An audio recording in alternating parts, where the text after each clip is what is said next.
Alrighty, welcome back to another episode of the Fantasy Fellow Show. My name's Kyle. In this video, we're going over the waiver wire ads for fantasy basketball. This is week 9. We're going to be looking at the ESPN. I use that's where I play fantasy basketball. I use ESPN. We're going to go over just a handful of guys, and we'll kind of build a watch list for you guys to look at players to add for this week, and we'll just kind of go over some of the news. Before we get into that, though, I want to shout out to #basketball.com. They have this awesome schedule grid where right now we're in week 9, December 12th through the 18th. And what this chart does is it shows you just where every team is going to be for the week.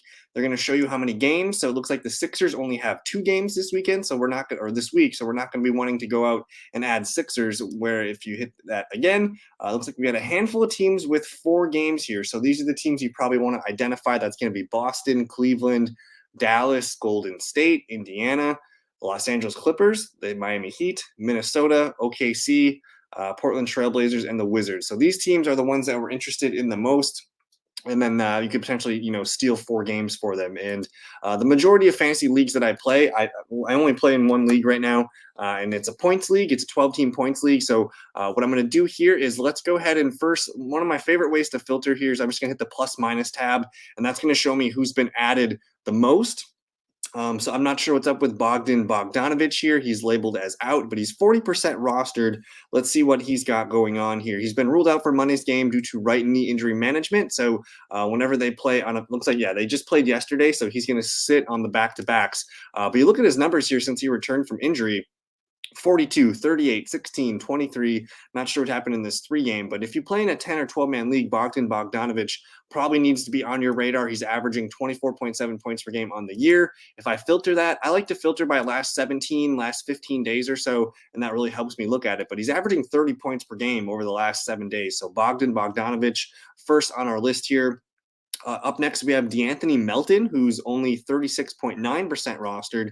He's seen a 10% hike over the last few days, and he's averaging 38.3 points per game over the last 7 days. So in his season, he's averaging almost 28 points per game on the season. So he's been a great find. You look at some of the numbers here. You see the minutes are up, the points are up. He's going to touch 4 categories for you every night, and then he'll occasionally chip in a block. But just fantastic production here. Under 37% rostered here. So I love DeAnthony Melton.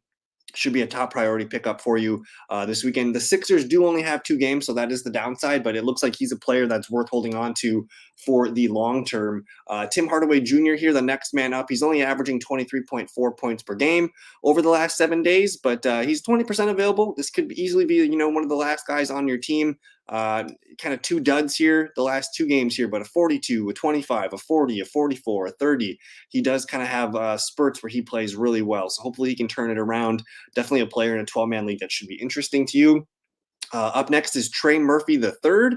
He is 28% rostered, and he's averaging about 24 fantasy points per game over the last 7 days. Let's look at his numbers here. You see the minutes are up significantly. One thing that I like to look at here, too, is the season stats compared to the last 7 days stats. So his minutes are up, points are down a little bit, but the rebounds are up, the assists are up, steals and blocks are kind of about the same. So here's a player getting more playing time, and hopefully he can make continue to settle in there around 30 or so points per game. I skipped Andrew Nembhard here for the Indiana Pacers. This is a fun player here who kind of had some nice moments, after missing some time here. So the last handful of weeks here, you see a healthy amount of fantasy points here. He had that 57-point game against Golden State. But you look at the minutes compared to his season averages. He's up almost 10 minutes per game. He's up almost 3 points per game, up almost 2 rebounds per game, almost 2 assists per game. So this is a 4-category player for you guys. Only 10% rostered. And I mean, at the moment right now, over the last 7 days, he's averaging 27 points per game. So I like Nembhard quite a bit. Up next is Mason Plumlee. He's only 24% rostered, and he's averaging 32 points per game. So if you need center help, this is a priority ad at the moment.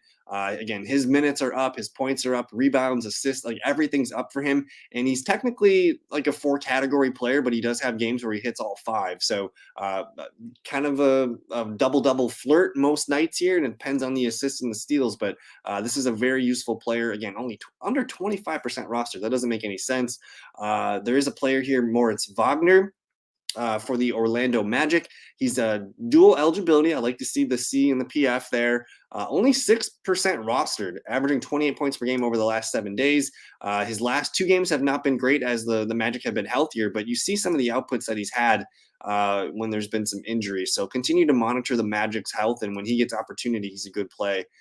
Killian Hayes, a pretty good player here, about 24% rostered, averaging 25.6 over the last 7 days. Walker Kessler, an 8% owned player. He's averaging 29 points per game over the last 7 days. He's had some big moments here. His minutes are up. Like everything in his categories are up. He can hit double doubles.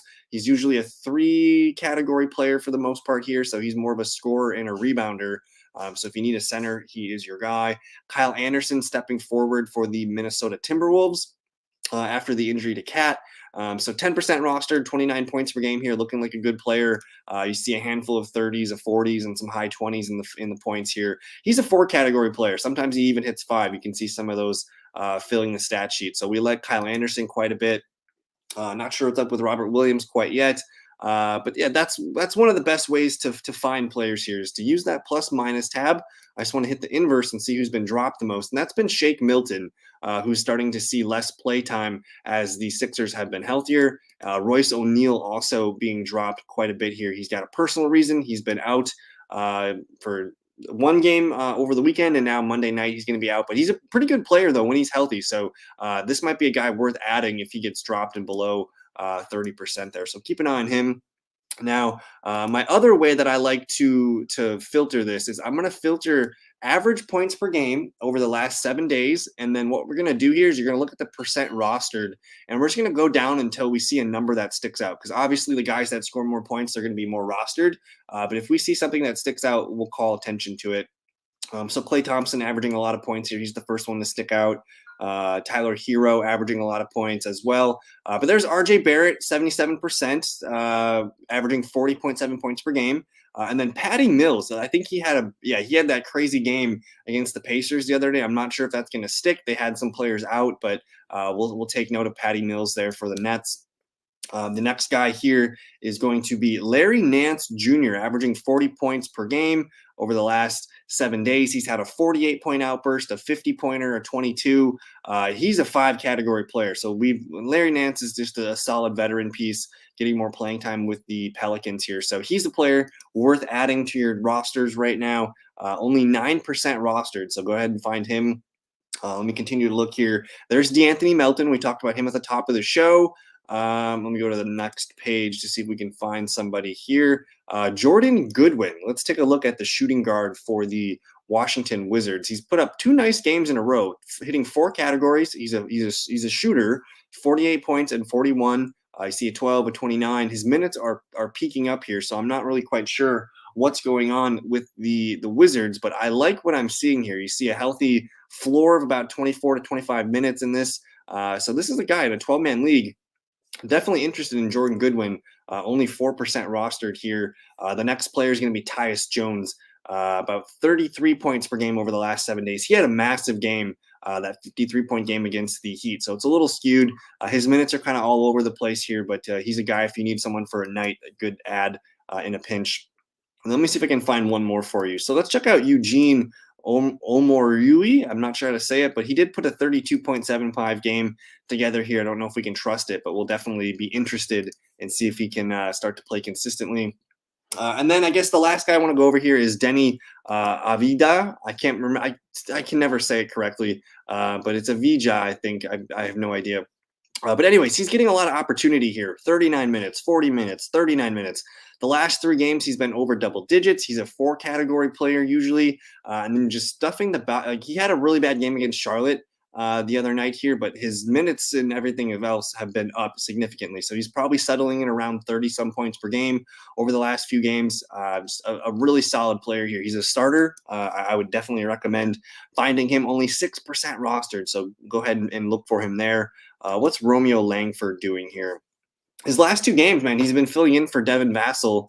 So this is if Vassell's going to continue to be out, Romeo Langford definitely worth a look there. He does play tonight as well. So that's going to do it. That's what I like to look for when I'm making my waiver wire pickup. So hopefully I was able to identify some guys for you. And then if I hopefully I identified some guys for you, but it's also about the process. I love looking at the filters of points per game. Of sometimes I just look for minutes. Sometimes I look, at the last 7 days, last 15 days, and then use that plus minus. So thank you guys so much for your time. Hope you guys learned something, and subscribe if you're new. We're kind of just getting our feet wet, pumping out the basketball content. We're going to wrap up as the fantasy football season ends. So stay tuned for more. We'll see you guys in a future video. Peace.